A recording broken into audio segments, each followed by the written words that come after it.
क्या करना है इसका? इसमें क्या लगाओगे आप? ये लगेगा? ये लगाना है, लगाना। ये लगेगा फोन? तो कैसे लगेगा? लगना चाहिए। अच्छा ये चोट लाइट जा रही है इसलिए।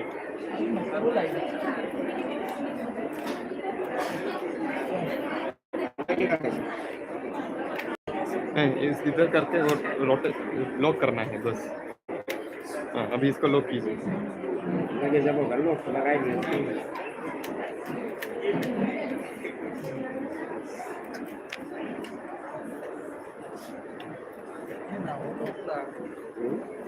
लगे रहे ना यार, इधर लगो देखो। पता नहीं कौन सी साइड है मैडम जी। नहीं तो मैम को बुलाइए।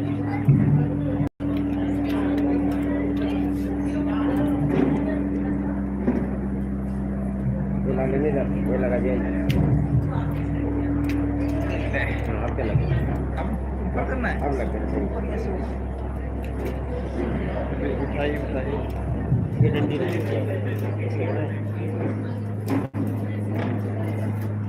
होगा ये। यहाँ मत बने, यहाँ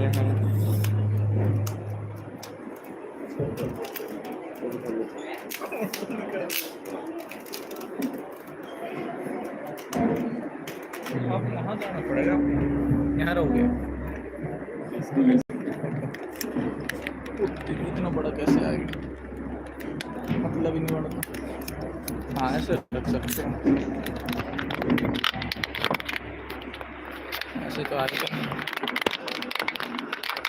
बहुत केयर करनी पड़ेगी इसकी। अच्छा फोन ही गिर गया।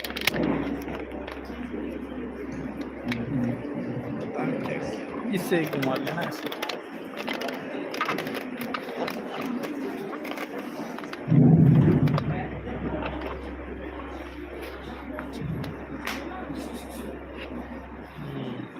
पूरा नहीं है, ऐसे लगना चाहिए, पीछे जाना पड़ेगा है ना? ऐसे नहीं लगता क्या?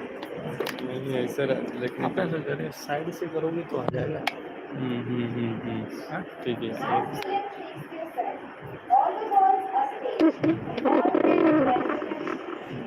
All men and women are artists.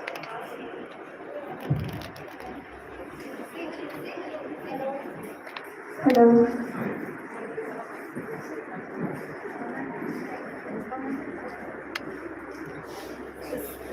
Hello.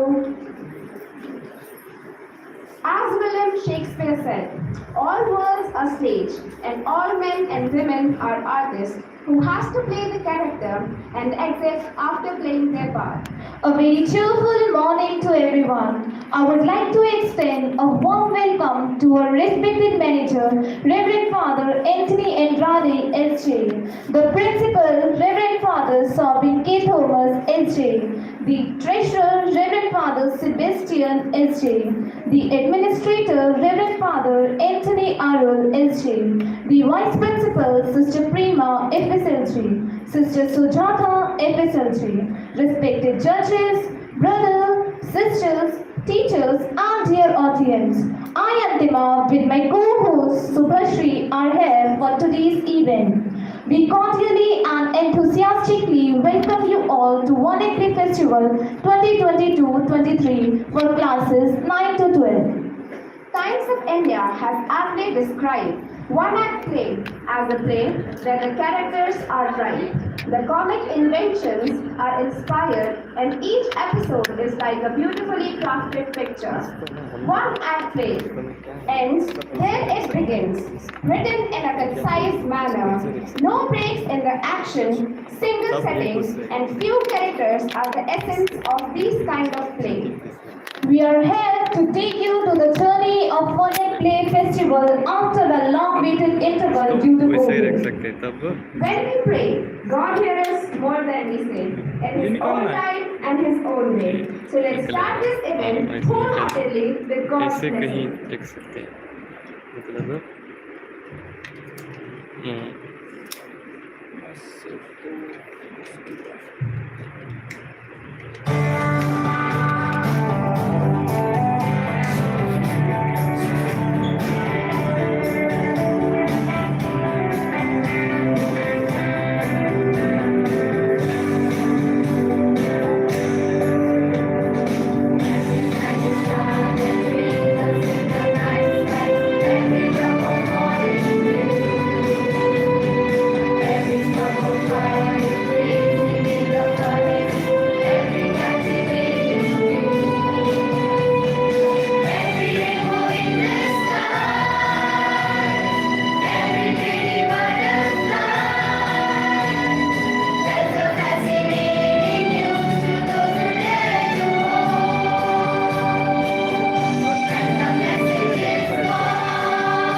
company and good welcome can make people good. So I call Sungal ma'am for the welcome speech.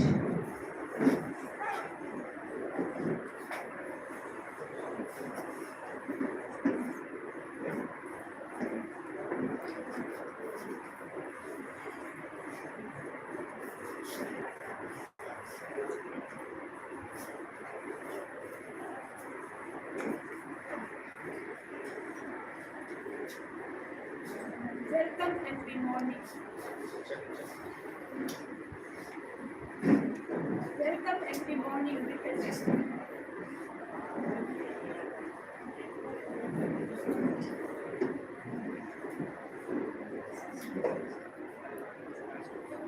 Welcome.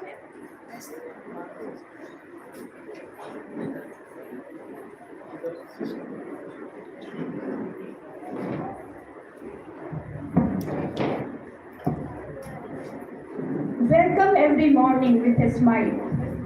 Look on the new day as another special gift from your Creator. Another golden opportunity to compete not with others but yourself. To bring out the best version of you. Good morning to all of you gathered here. Respected Reverend Father, respected Manager Reverend Father Anthony Andrade, Principal Reverend Father Sobin K. Thomas, Treasurer Reverend Father Sebastian, Administrator Reverend Father Arul Anthony, Sister Sujatha, Vice Principal Sister Bhiwadi, brother, sister, teachers, participants, and my dear lovely audience. It is my honor and privilege to welcome you all for the Inter-House One and Play Competition 2022. A special welcome to the respected jury members. I am profusely overjoyed to take the opportunity to introduce our chief guest, one of the judges of this event. He is none other than Reverend Father Anthony Andrade, Vice Chairman cum Manager of our school. He has a rich experience in the field of education. He was the principal of St. Joseph Senior Secondary School, Baramulla, Kashmir. Besides, he has been in the field of spirituality and counseling for many years. We are happy to have you, dear Father. Let us give a big round of applause to welcome him for this prestigious event. It is a great honor for me to introduce the second judge and the guest of honor. He is Reverend Father Arul Anthony, the administrator, come teacher of our school. Mr. Anthony, Father Anthony, since his coming to Bhiwadi, working towards connecting to the people and young minds to strive them towards success and achievements. We are grateful to him for accepting our invitation to be the guest and the judge of today's event. Let us give a big round of applause. Our next and the third judge is Sister Sujatha. She is a trained teacher. She spent most of her life as a teacher. And now she is retired and has chosen a great work, that is the social work. Before coming here, she was working in the school in Punjab. She is very and enjoy this beautiful one at play, where you get to see the hard work and enthusiasm of the participants and the house moderators. Hope we enjoy today's event and all the best to all the house moderators and the participants. Thank you.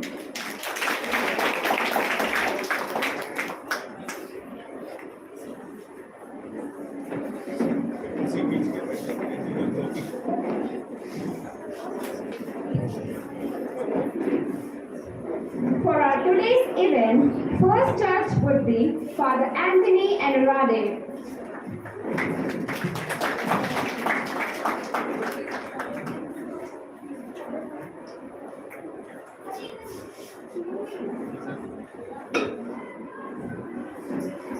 Sister Sujatha, our second judge.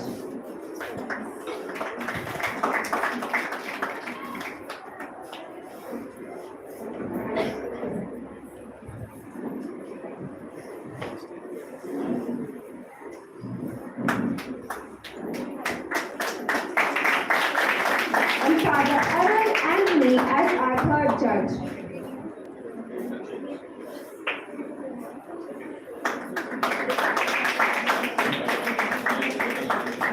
If you must play, decide upon three things at the start: the rules of the game, the stage, and the quitting time. So let's move forward and know the rules and regulation of this event. Number 1. Play should be value-based. Number 2. The plays of 3 previous years should not be repeated. Number 3. It should be one-act play only.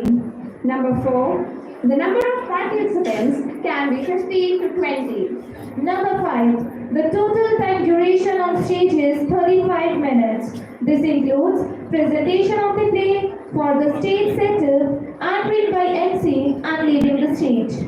Number 6. 5 marks will be deducted if the play exceeds 2 minutes.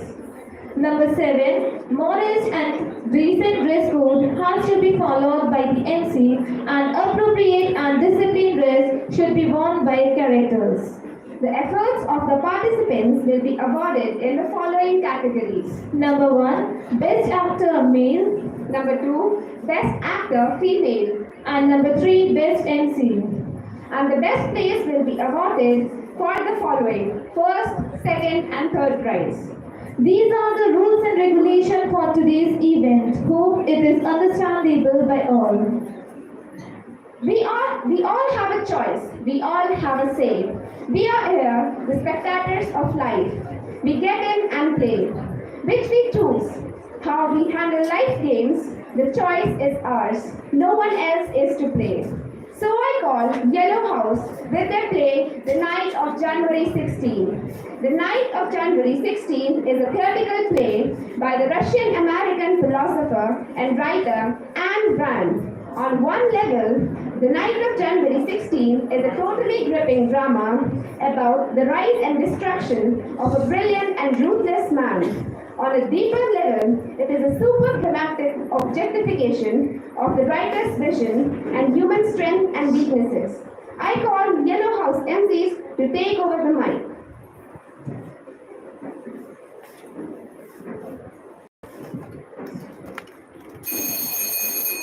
Good morning, viewers. We are live from outside the New York City courthouse, and the most mysterious case of the decade is on trial today. The death of the great financier Bjorn Faulkner has been leading the news headlines for the past few weeks, and what had been thought to be a suicide has now become an alleged murder.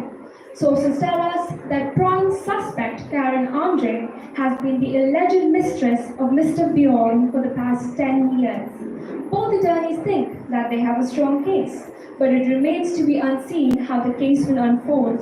Stay tuned to know more. This is Anna Joko reporting live for Fox News America. Welcome, Reverend Fathers, Sisters, esteemed judges, and distinguished audience to the New York courtroom. In just a few moments, we the scholars of Yellow House shall take you in midst of an intriguing murder trial, a drama called The Night of January 16 by Ayn Rand. Bjorn Faulkner, the famous financier, fell from a 50-story building to his death. Suicide, or was he murdered at the hands of Karen Andre, his secretary and mistress? But the real twist, my dear audience, is that you have the most important role to play today. It is you who shall decide whether Karen Andre is truly guilty or not. So, pay close attention, dear audience and judges, as each one of you must confront the question: which side do I believe? Court attention. Superior Court number 11 of the States of New York, the Honorable Judge William P. presiding.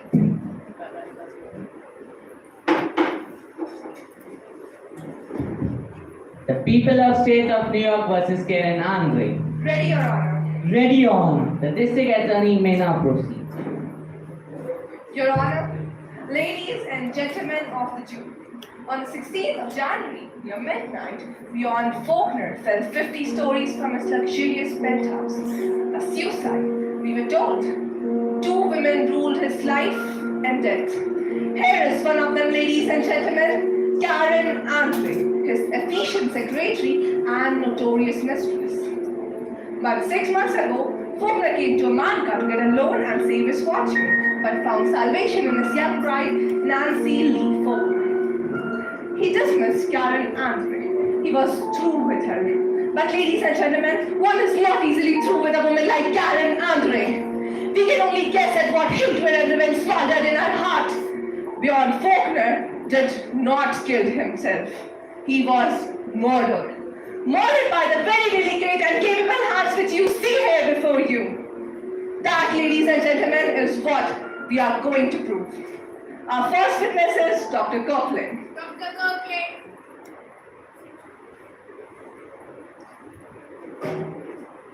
Solemnly swear to tell the truth, the whole truth and nothing but the truth. So help you God. Kindly state your name and occupation. Teresa Kirkland, medical examiner of this county. In the course of your duty, what were you called upon to do on the night of January 16th? I was called to examine the body of Bjorn Faulkner. What did you find? A body mangled to an extreme degree. What did you establish as the cause of death? A fall from a great height. Judging by the condition of the body, could you say exactly how long it had been dead? No, I could not. Owing to the cold weather, the blood had coagulated immediately, which makes a difference of several hours impossible to detect. Therefore, it is possible that Faulkner had been dead longer than half an hour. It is possible. That's all, Doctor. Dr. Kirkland, did you find any indication that the death might have been caused by anything other than the fall? No, I did not. That's all, Doctor. Annie Van Fleet. Annie Van Fleet.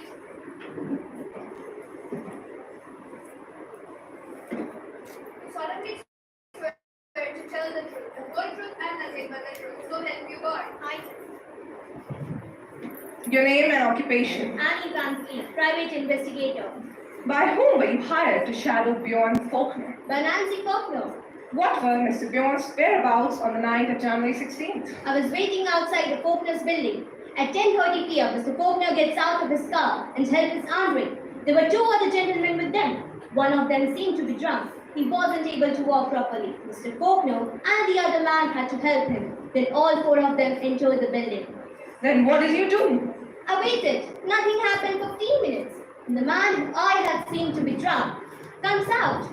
He gets into his car and drives away. 10 minutes later, the other man exits in another car. Then? Mr. Faulkner is now alone up in the penthouse. I'm curious. I decided some closer investigating from the rooftop of the group building, a night club, 3 doors from Faulkner. What do you see? No lights. Oh! Karen Andre's white gown shimmering in the moonlight. Oh! The district attorney is not to say oh and argue the testimony. She's hosting a man's body up on the parapet. A man in the evening clothes. Faulkner is unconscious, no resistance. She pushes him with all her strength. Your witness. Can you kindly tell us, Miss Van Fleet, when did you start in the employ of Mrs. Faulkner? October 13, last year. Can you tell us the date of Mr. and Mrs. Faulkner's wedding? October 12, the day before. Exactly, just the day before. In other words, Mrs. Faulkner hired you to spy on her husband just the day after their wedding. Now, according to you, you were on the Brooks Tower at the nightclub. Did you have any drinks? Remember that you were under oath. Well, I just had a couple of drinks, but it doesn't mean that you can see I was intoxicated. Are you quite sure that Miss Andre was pushing on Mr. Faulkner? Isn't it possible that she was struggling with him? Well, it's funny way of struggling. If I was struggling with the man, I wouldn't be hosting him like that. That's all, Miss Van Fleet. Inspector Sweeney. Inspector Sweeney. Solemnly swear to tell the truth, the whole truth and nothing but the truth. So help you God. Your name and occupation. Elmer Sweeney, Inspector of Police. On the night of January 16th, were you called upon to investigate Bjorn Faulkner's death? Yes, ma'am. I was one of the first officers to reach the spot. Did you find any evidence in the penthouse? Yes, ma'am. I found a letter in the living room. Is this the letter? Yes, ma'am. Will you kindly read this to the jury? If any future historians want to record my last advice to humanity, then it would be that I found only two enjoyable things on this earth: my whip over the world and Karen Andre, John Faulkner. Submitted as evidence. Accepted as Exhibit A. What did Miss Andre have to say about this letter? She said that Faulkner wrote the letter, left it there on the table, and ordered her not to touch it, and then went out of the roof garden to jump. And then there were two other men with them earlier that night, and Miss Andre had never heard of them. That's all, Inspector. Inspector, Miss Andre told you that she had struggled with Mr. Faulkner to prevent his suicide. Did you find any evidence of a struggle in her clothes? Yes, sir. Her dress was torn. It had diamond shoulder straps, and one of them was broken. What did you think of that? Do I have to answer? You certainly do. Well, I wish he had broken the other strap too. I mean, did the dress look like as though it had been torn in a struggle? It looked like it, yes, sir. That's all, Inspector. Magda Swenson. Magda Swenson.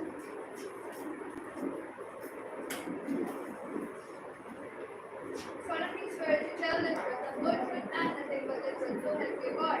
I swear. Your name and occupation. Magda Swenson. I'm a housekeeper. Miss Swenson, were you aware of Miss Andre's relations with Mr. Faulkner? Yes, it is not good thing when a man forget his line between his home and work, and she put it to title birth. Did she seem to suffer much after Mr. Faulkner's marriage? Suffer? No, not her. One man, more or less, make no much difference in her life. I seen her unfaithful to Herr Faulkner on the night of his wedding. Unfaithful? With whom? On the night of the wedding of Mr. Herr Faulkner, I saw her with another man, but I don't know the man. Did you see that man ever again? I did. On the night of January 16th. The house dark. They don't know I'm home. I saw all of them. Herr Faulkner, her, another man, and her lover. That's all, Miss Swenson. Miss Swenson, you said that it was dark when you first saw this stranger. Yes, I did. Now it was dark and you were in a hurry, and yet you were able to identify the man you had seen but once before. Let me tell you, mister, I'm an oath, as you say. I'm a religious woman and respect oath. But I say it was the same man, and I said it again. That's all. Thank you, Miss Swenson. Mrs. Faulkner. Mrs. Faulkner. Solemnly swear to tell the truth, the whole truth, and nothing but the truth, so help you God. I do. What is your name? Nancy Lee Faulkner. Were you related to the late beyond Faulkner? I was his wife. I realize how painful this is to you, and I appreciate your courage. Thank you, Miss Flint. When and where did you meet beyond Faulkner for the first time? In August of last year, at a ball given by my friend Sandra Van in Newport. Did you see him often after that? Yes. His visits became more and more frequent until the day. Until the day? The day he proposed to me. Please tell us about it, Miss Faulkner. We went driving, Mr. Faulkner and I alone. It was a beautiful day with bright, cool sunshine. I was driving my car. I'm sorry. We stopped on a strange country road. I laughed and joked. I have kidnapped you, and I won't release you. He answered, the ransom you want is not in circulation. Then he looked deep into my eyes and said, what's the use of pretending? I want you to be my wife, Nancy. I'm sorry, Mrs. Faulkner, if you wish to dismiss now and continue tomorrow. Thank you. I'm all right. I can go on. He said that he had to tell me the truth, that he could not ask me to marry him when he had nothing to offer me. But I loved him. And so I told him money had never meant anything to me. Did Mr. Faulkner told you of his relations with Miss Andre? No, not then. But he did, 2 weeks after our wedding. He said Karen Andre is the cause and symbol of my darkest years. I am going to dismiss her. What was Mr. Faulkner's business situation after your marriage? I'm afraid I don't understand much about business. But I know father made a loan, a very large loan to my husband. Mrs. Faulkner, will you say that your husband had no possible reason to commit suicide? I think it's impossible. That's all. Thank you, Mrs. Faulkner.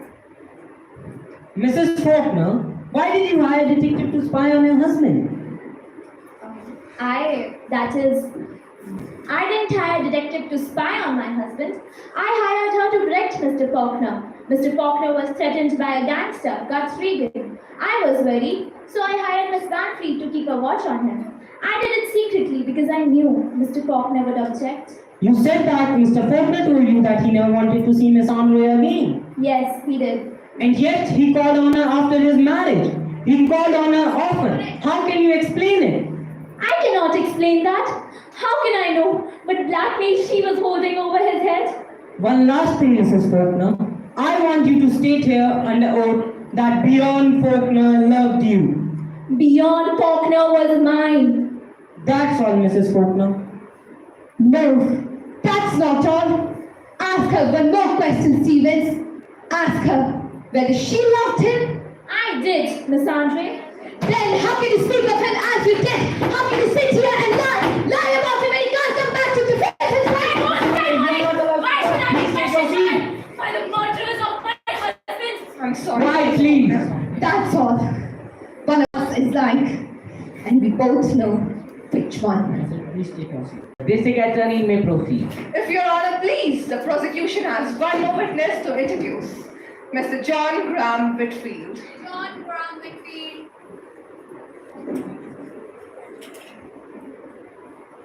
Solemnly swear to tell the truth, the whole truth and nothing but the truth, so help you God. I do. What is your name? John Graham Whitfield. What is your occupation? I am the president of Whitfield National Bank. Mr. Faulkner was in financial distress and your bank made a loan of $10 million to save his enterprise. Is that correct? Yes. What prompted you to make that loan, Mr. Whitfield? Well, she was the husband of my only daughter. Her happiness is always paramount to me.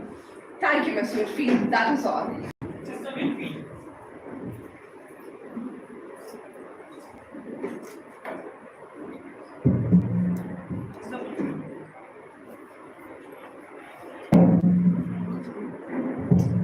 Mr. Whitfield, have you always made it a point that your daughter wishes should be granted?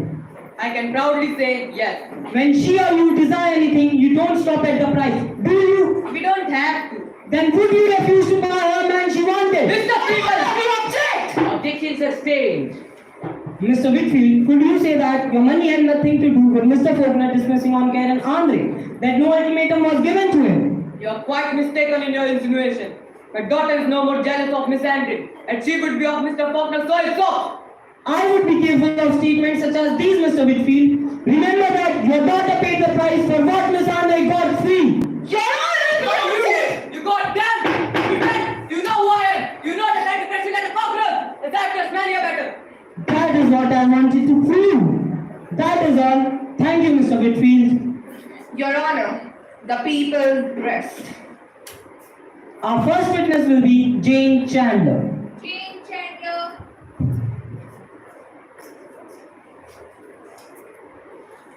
Solemnly swear to tell the truth, the whole truth and nothing but the truth, so help you God. Kindly state your name and occupation. Jane Chandler, handwriting expert of New York Police Department. Is the signature on the suicide letter Mr. Faulkner's? Yes, it is. That's all. It has been called to your attention that Miss Andre was in a habit of signing Mr. Faulkner's unimportant documents. This is one such document. Are both the signatures differentiable? I can compliment Miss Andre on her art. The difference is very slight. So, is it possible that Miss Andre would have forged this letter so perfectly so as to escape detection? It is possible. That's all. Alice Junquist. Alice Junquist.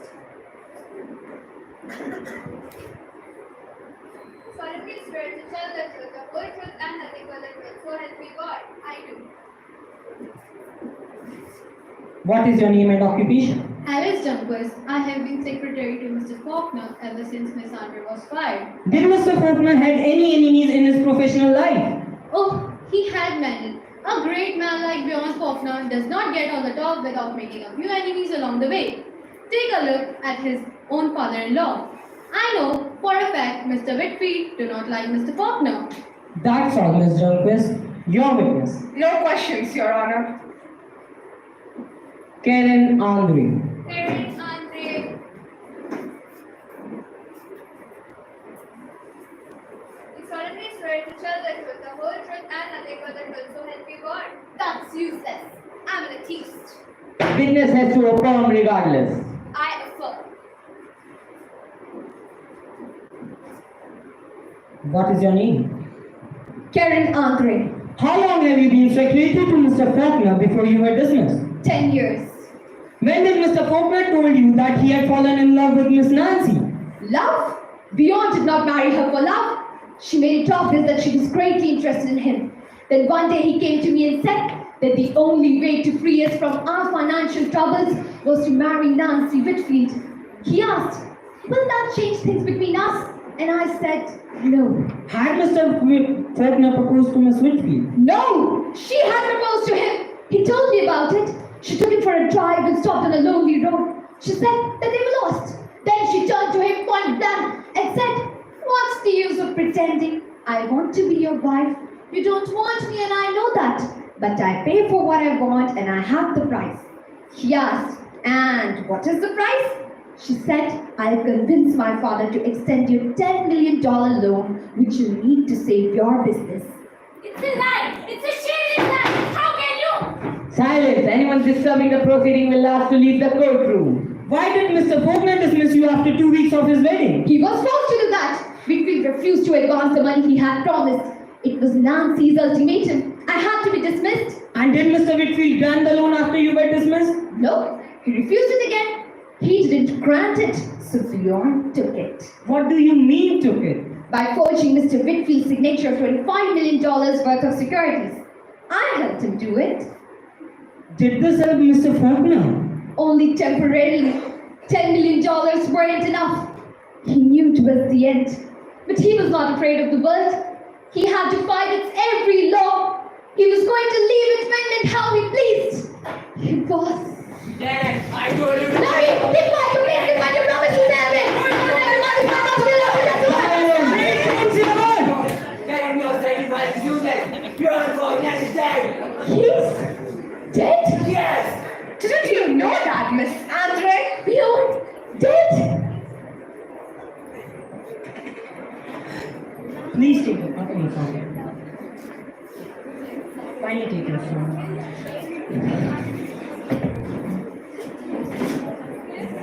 Miss Andre, when you took the stand before the arrival of Mr. Regan, did you know the whole truth about this case? No. Do you still claim that Bjorn Faulkner committed suicide? Bjorn Faulkner did not commit suicide. He was murdered. I did not kill him. Please believe me, not for my sake. I don't care what you do to me now. But because he cannot let his murder remain unpunished, I'll tell you the whole truth. I've lied before. I've lied to my own attorney. I was going to lie here, but everything I told you so far has been true. I'll tell you the rest.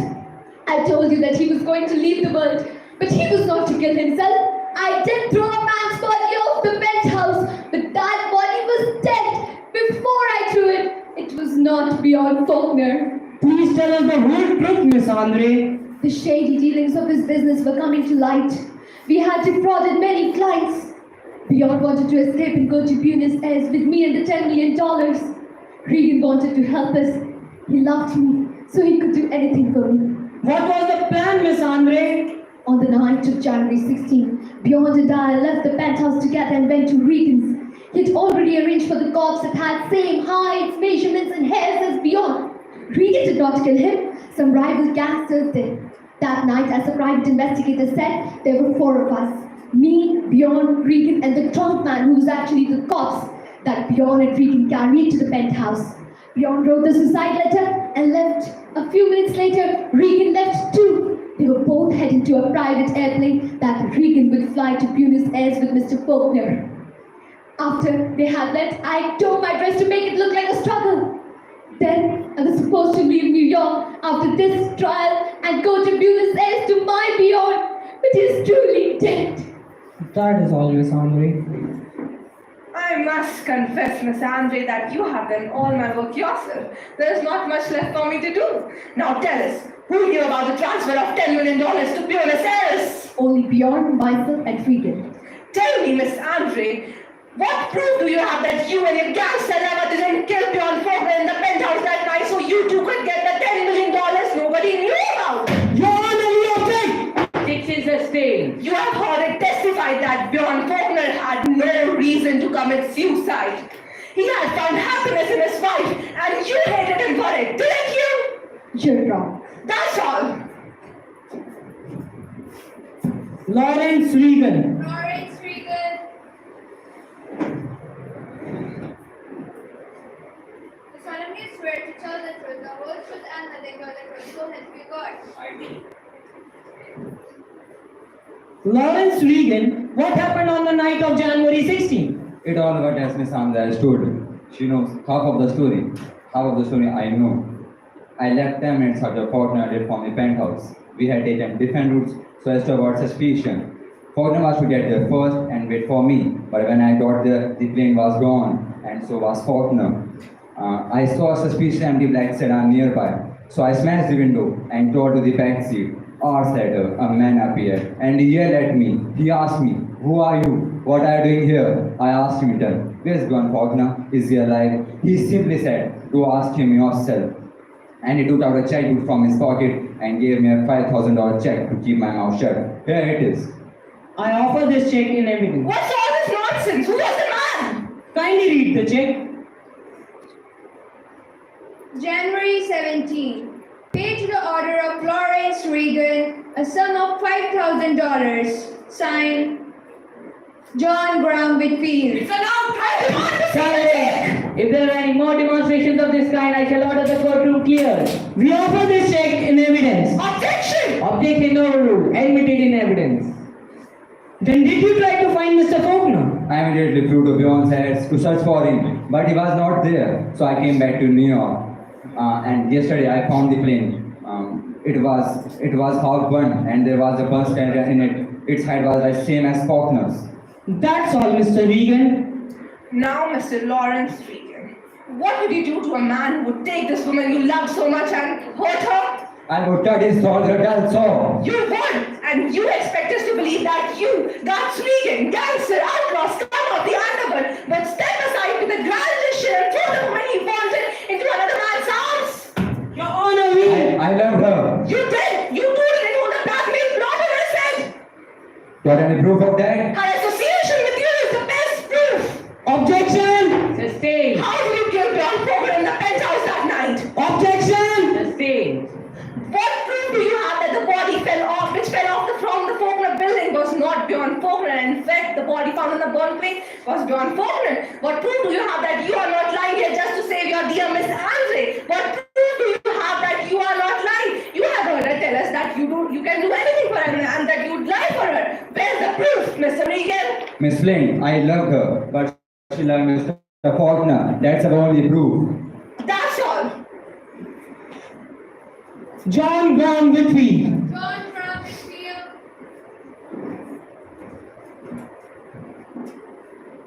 Mr. Whitfield, where were you on the night of January 16th? I think I was in New York for business that night. Do you own a black sedan? I do, but let me remind you that it is not only the black sedan in the New York City. Are you a licensed pilot? I am. Now then, Mr. Regan's story is nothing but a lie in your opinion, isn't it? It is. Then who wrote that $5,000 check? I did. He threatened to kidnap my daughter, so I paid him off. Mr. Whitfield, your fortune and your daughter are the most cherished possessions, aren't they? They are. Then what would you do to a man who took your money and deserted your daughter for another woman? Your Honor, we object! Objection sustained. My dear Mr. Stephen, how would I know about the plot for that night?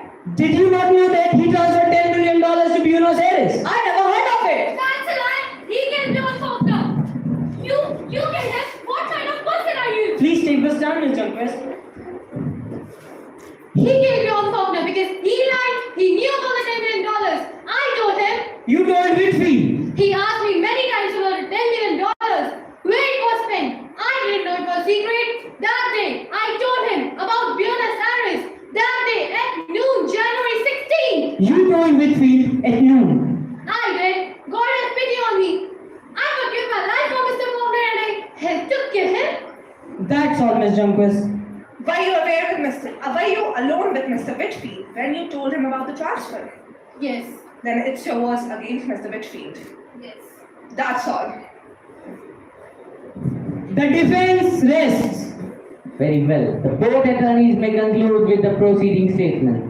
Your Honor, ladies and gentlemen of the jury, you are here to decide the fate of a woman. But before you pronounce your verdict on Karen Andre, please think of your verdict on Bjorn Faulkner.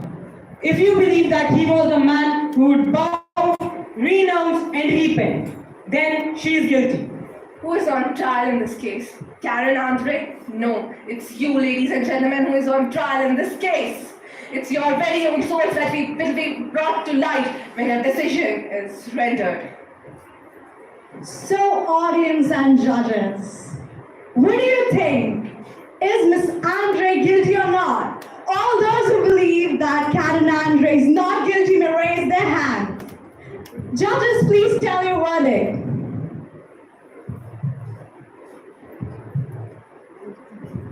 Very well. The court gives its verdict. Karen Andre is not guilty. Ladies and gentlemen, I thank you in the name of Bjorn Faulkner. Dear audience, the world isn't white or black. It's a million shades of gray. It was a humble attempt of Yellow House to bring out this moral that there is nothing right or wrong or good or evil in this world. Either this depends on the perception of the person. We are all humans and we are all imperfect. And if we don't attempt to understand each other, then who will? Thank you.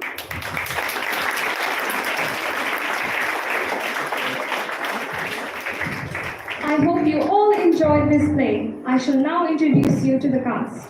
Bhavya as Judge Heath, Nikunj as Defense Attorney Stevens, Shreya as District Attorney Stevens, Priyanshi as Karen Andre, Harsh as Guts Regan, Pritisha as Nancy Lee Faulkner, Kevin as John Graham Whitfield, Disha as Dr. Kirkland, Avantika as Annie Van Fleet, Riddhi as Jane Junquist, Kashish as Alice Junquist, Anvesha as the Bailiff, Ish as Elmer Sweeney, Abhay and Ria as the court attendants, Bhamika and Akanksha as the MCs, and I, Anna Topo, as the media reporter with cameraman Sumit Sharma.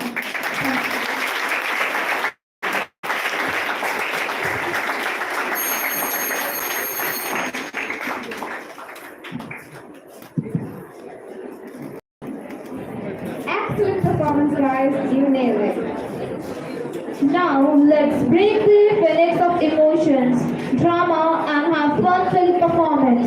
Let's welcome villains of this event with their talent to entertain us.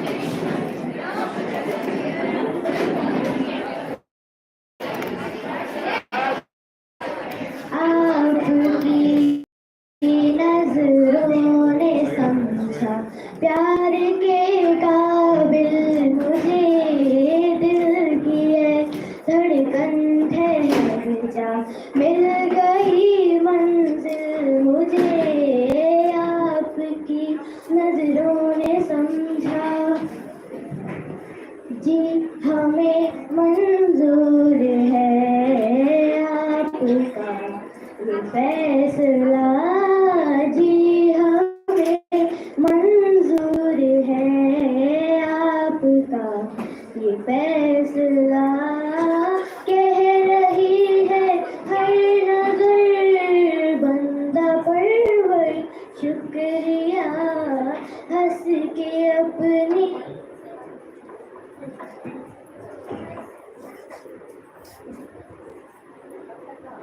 Hello.